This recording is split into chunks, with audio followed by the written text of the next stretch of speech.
এই মিজেলসের যে প্রাদুর্ভাব যেটি হয়েছে এটি কিন্তু প্রথম হয়েছে এই বছরের, যে এই বছর যেটি অনেক দিন যাবৎ এটি আমাদের ডায়াগনোসিস ছিল না এবং আমরা অনেকটাই বলতে পারতাম যে সেটি ইরাডিকেশনও হয়েছিল। এবং সেটি কিন্তু আপনারা জানেন যে রোহিঙ্গা ক্যাম্পে গত এই বছরের জানুয়ারির 4 তারিখে সেটি কিন্তু প্রথম ধরা পড়ে এবং তারপর থেকেই ওই সময়কার তৎকালীন সরকার তারা সচেতন ছিলেন যে কিভাবে এটিকে পরবর্তীতে যেন না ছড়িয়ে পড়ে সেই ব্যাপারে ব্যবস্থা নেওয়ার জন্য।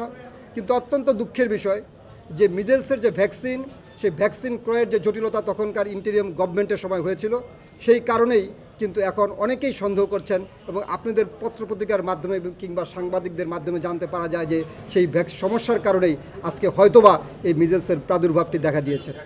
এবং আপনারা জানেন যে 2024 সাল পর্যন্ত যে গাভীর মাধ্যমে এদেশের গভর্নমেন্ট সবসময় সেটি পেয়ে এসেছিল এবং তারপর থেকে অন্য একটি প্রতিষ্ঠানের মাধ্যমে কিন্তু সেই ভ্যাকসিনেশনকে ক্রয় করার জন্য কিন্তু বলা হয়েছিল।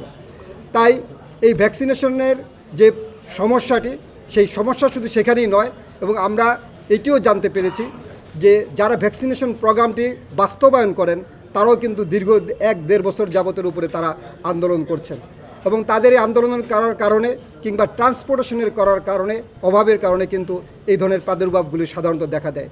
তাই আমি অনুরোধ করব যারা এই ধরনের ভ্যাকসিনেশন প্রোগ্রামগুলোকে সাকসেস করেন, সাফল্যমণ্ডিত করেন, তারা যেন এই দেশের জনগণের দিকে তাকিয়ে তারা যেন এই ধরনের কর্মকাণ্ডগুলোকে জনগণের যেন দুর্ভোগ না হয় সেদিকে তাদের প্রথম নজর দেওয়া উচিত।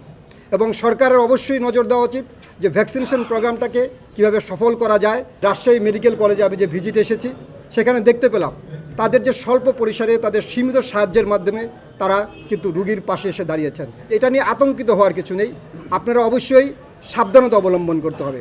কারণ আপনার স্বল্প পরিসরে যে বেড সীমিত সংখ্যা থাকে সেখান থেকে যেন আরেকজনও না হয়, কারণ একজন থেকে প্রায় এটি 10 থেকে 15 জনের ছড়িয়ে পড়ে। তাই সেটি যেন না হয় সেই ব্যাপারে আমাদের সকলের সাবধানতা অবলম্বন করতে হবে।